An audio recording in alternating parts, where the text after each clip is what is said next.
What's up, everyone? Welcome to Program Your Remote. Today we're going to take a look at how to change the cabin air filter in a 2021 Ford Bronco. Like I said, we're going to be working on a 21 Bronco in this video, but it will be the same on several different years. So the cabin air filter is located behind the glove box. In order to get to it, we need to open our glove box.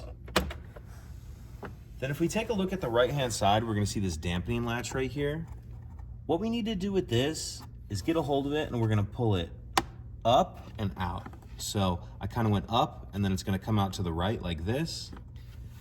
Once you have that latch off, there's these tabs right here on either side that we need to push in. So push in here, same thing on the left-hand side, push that tab in.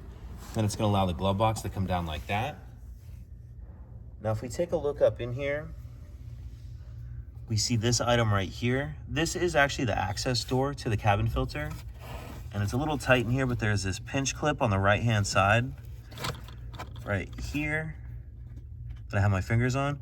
You're gonna pinch it like that, pinch that in, and then it'll swing off like this.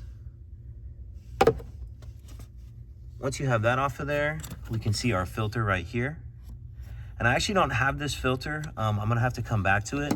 But when you put your new one in, just make sure you're paying attention to this airflow. And this one's a little warm, but if you see here, it says airflow with your arrow pointing down. So you need the airflow going down on your filter. And then from there, you reverse everything we just did to close it up. So we'll grab this piece, and you want, again, that pinch clip on the right-hand side. We'll start the left-hand side in first like that.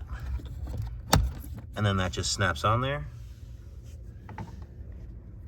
Then we can just, if you want to make sure that dampening latch is just pulled down a little bit like that, then you can just push your glove box up, and then we'll reattach this. So you'll just put it in that hole and then just push it down a little bit. And that's it. Pretty simple. If you have any questions, please let me know. If you could take a second to like and subscribe, it helps us out, and I'd appreciate it. Thank you.